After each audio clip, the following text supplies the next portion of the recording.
bá mi gẹ́ẹ̀tì àìdán onígun mẹ́rin ó ti rí báyìí ibi tó rọ̀ ibi igun méjì tó rọ̀ yìí òun ló máa ha wá bá mi lọ mọ́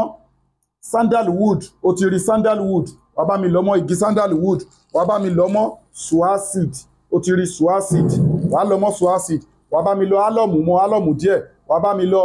káfrà mọ́ tó bá ti lọ mọ́ wá wá pò lọ́ṣẹ ó ti rí ó ti pò lọ́ṣẹ ẹni ọṣẹ ló lè lò bẹ̀tọ̀ ọṣẹ dúdú lèmi lò ó ti pò lọ́ṣẹ bẹ́ẹ̀ yẹn ó lè lo joy ó lè lo ọṣẹ òyìnbó tó bá ti pò lọ́ṣẹ gbèsègbè kan farabalẹ̀ kó gbọ́ fídíò ìdélẹ̀ síwájú kó tó ṣiṣẹ́ yìí àbí tó bá ṣiṣẹ́ ìtàn ìkọ́ tó bá lágbára fi sákàǹtì àwọn ọmọ aláìní account number ní fáwọn ọmọ aláìní 2044237680 account number fáwọn ọmọ aláìní 2044237680 First Bank of Nigeria Global Dahiratu Dhikrlahi Islamic Organization gbogbo ẹ̀yin tẹ́ bá fẹ́ pè wá tẹ́ nídìí nọ́mbà wa fóònù nọ́mbà wa lélẹ́yìí ẹ lè WhatsApp wa ẹ lè pè wá direct lórí +234 810 913 1425 ẹ WhatsApp wa lórí +234 810 913 1425 a wà ní Ìbẹ̀jú Lẹ́kì Lagos iṣẹ́ ìgangan ọṣẹ yìí obìnrin máa fi fọ ojú ara ẹ̀ ní ó lè lo ọṣẹ òyìnbó iṣẹ́ wo ló ń ṣe ó ń ṣiṣẹ́ fún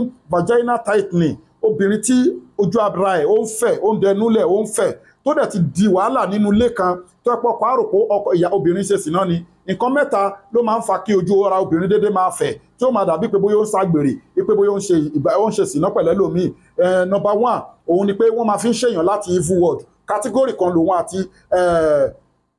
body odor kẹ́nu èèyàn máa rùn kára máa rùn kíyàn máa tọ́ lé category kan ló wà ní evil world ó dẹ̀ máa ń dédé ṣẹlẹ̀ natural so wọ́n máa fi ń ṣèyàn kójú ara obìnrin máa fẹ̀ ó dẹ̀ máa ń dédé ṣẹlẹ̀ natural tó bá ní too much of infection ó máa ń fà á tójú obìnrin ojú ara ọmọbìnrin máa fẹ̀ táwọn nǹkan bí omi oríṣiríṣi máa jáde lójú ara ẹ̀ tó máa wà lubrication àbí ó máa wà lubricant àbí àwọn yẹn ń sọ so tó máa ní friction yes tẹ́gbẹ́tọ́kọ̀ ẹ bá travel tó bá dé àwùpá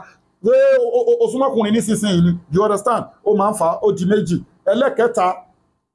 number one kí wọ́n jù síyàn láti evil world number two infection máa ń fà á number three kó jẹ́ kóbìnrin yẹn wá ṣe àgbèrè yẹn tòótọ́ ó máa ń fà á iṣẹ́ yìí dẹ̀ tún ni ó tún ṣiṣẹ́ fún ẹ̀dà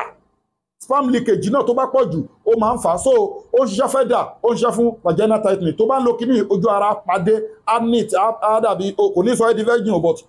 yóò pàdé yányán ó ti understand ó wà effective ẹ ṣe ẹ̀ fáwọn obìnrin wa kíní ti túlé kì í ṣe gbogbo obìnrin ló ń ṣe sí náà o àwọn nǹkan tó máa ń fà á nìyẹn ẹ̀yin ọkọ ìyàwó ẹ jẹ́ ká máa ní sùúrù o nǹkan tó máa ń fà á nìyẹn ó fẹ́ da léèyàn rú la ṣe fún yàn wọ́n ti wá dúpẹ́ òun àtọkọ rẹ̀ ti wá dúpẹ́ la fi ní pé ká kọ́ ẹ̀yin olólùfẹ́ wa kẹ́ ṣíà ẹ̀ káàkiri product wa ní lóríṣiríṣi a ní bulldozer caterpillar transformer all in one miracle leaves àti memory booster caterpillar òun ṣiṣẹ́ fún tọkọtìyàwó tó ń wojú ọlọ́run ọba fọ́mọ bẹ́ẹ̀ ni ẹ ti rí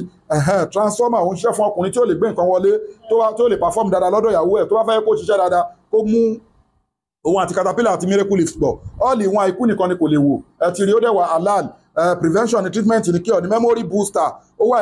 wà effective fọmọdé àti fàgbàlagbà tó ń gbàgbé nǹkan caterpillar bulldozer met fibroid àti fún oyún àti fún blockage tube bẹ́ẹ̀ ni ẹgẹ́ ti miracle leaves ewé ọ̀tọ̀ọ̀tọ̀ 100 àti mọ́ ìzẹ́mdẹ́ la fi preserve senna leaf ikùn èèyàn wú ẹsẹ̀ èèyàn wọ́n gbé nǹkan sínú womb obìnrin wọ́n gbé nǹkan sínú ovary ẹ̀ ó wà effective gidi ó ń forí kókó alátakò ń jẹun lójú oorun a wá ní àwọn special package tá a máa ń ṣe fún obìnrin tó ń wojú ọlọ́run ọba fọ́mọ full package wá lọ fún wàá conceive bí sínú láì tààlà gbogbo bó ṣe pa kan tí kan rú yẹn tọ́jọ́ dẹ̀ ti ń lọ tó ti fẹ́ wọ menopause wá lọ fún full package èyí tó máa lò before period èyí tó máa lò during period èyí tó máa lò after period táwọn yẹn jẹ́ magnet tó yẹ kó máa tètè yẹ kí o conceive easily the same thing ọkùnrin tó yẹ kó ti rẹ nǹkan ọmọkùnrin ẹ̀ ó ti rẹ vein yẹn ẹ̀jẹ̀ ò flow ń bẹ̀ mọ́ dáadáa àwọn òróró kan ò flow mọ́ gbìyànjú kó kọ́ńtàtì àbí pé wọ́n mú nǹkan ọmọkùnrin èèyàn ìdákọ́lẹ̀ arógbòsá arógbòkú ó ní ìdí nǹkan ajíra nǹkan arẹmọ nǹkan ìmárale kọ́ńtàtì wa abẹ́ni tó pé ó ń ṣiṣẹ́ bí aláìṣe ń lálàkàlà ń forí kúkú alátakùn ètò àwẹ̀ wà láti yanjú pírọ́blẹ́mù yín fún yín tá a máa ṣe fún yín ètò sàárà wà ètò àdúrà wà bẹ́ẹ̀ ni àtàwọn àlàl powder tó lẹ̀ jí ti tílíkà òdúdú lá àwọn ọmọ yóò tí ì láwà rọ̀ṣúlà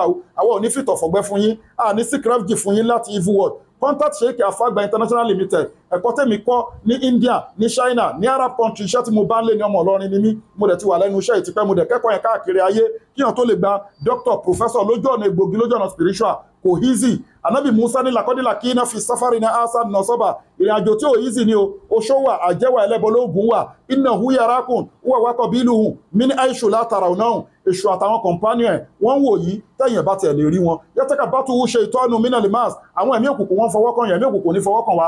ẹ face problem yẹn treat problem yín both natural and spiritual bí sínú láìtàlá share program yìí obìnrin tójú ara ẹ bá ń lanú lẹ̀ tó fẹ̀ àbí ó ní ẹ̀dà máa fi ọṣẹ yìí ra máa fi fọ ojú ara ẹ ó lè lọ́ṣẹ òyìnbó lè lo ẹni ọṣẹ ẹ jẹ́ káwọn èèyàn jàǹfààní ẹ̀ iná lè zẹ́tàlélá ìjẹmíà gbogbo agbára ọlọ́run ọba lónìí má sálámù